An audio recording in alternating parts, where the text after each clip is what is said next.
हाँ मु से ब्रह्मपुर रे +3 पाठ पढ़ुवा 20 वर्षीय झील कहूँ से दिन जून मास 15 तारिख थिला। द्वितीय रजरे समस्ते खुशी मजा करुले।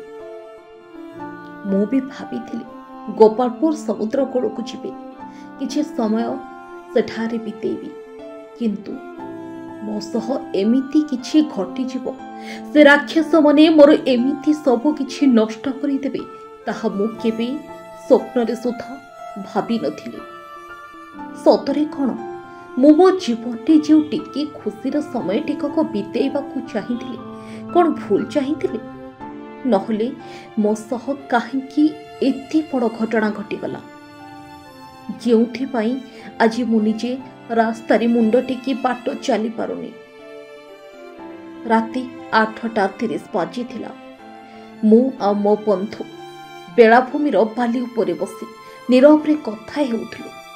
अनेपटे आमठारु 50 मीटर दूर रे किछि युवक सिगारेट टाणुथले आ घड़ी घड़ी काम आड़ को नजर पकाउथले।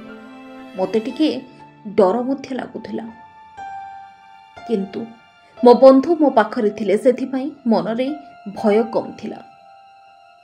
किंतु देखु देखु से नृशंस युवक माने आसी आम पाखरे पहुंची जाइथिले।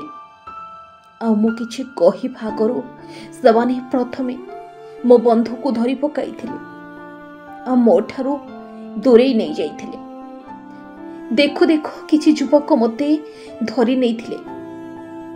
मु जेते चेष्टा करली तांको ठारू खसे चली आसीबी, किंतु मु पारि नथिली। परे जणे परे जणे सेमाने मो इज्जत सह खेल खेलिथिले।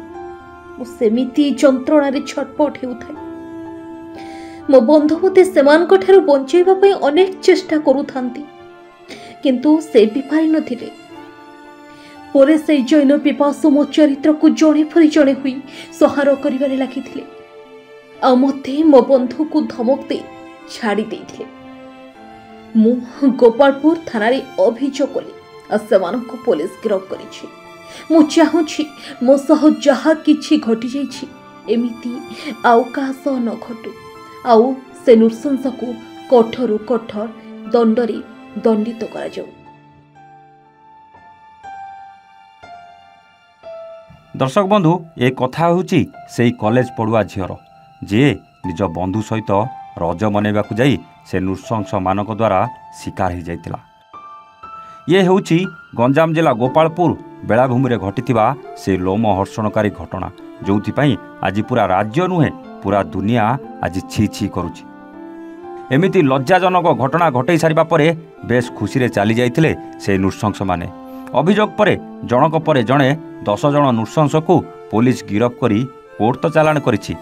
आज क्राइमब्रांच डीजी दोषी को कठोर कठोर दंड देवाकू सबु प्रस्तुति चलीछि बोली कहिथिबा बेले खाली देखिबाकू बाकी रहिला न्यायपालिका एमानकू केमिति दंडरे दंडित करुछंती ताहा उपरे समस्तक नजर रहिछि। गोपालपुरु संदेश कुमार साहू सह ब्रह्मपुरु जगन्नाथ साहू रिपोर्ट A1 ओडिया।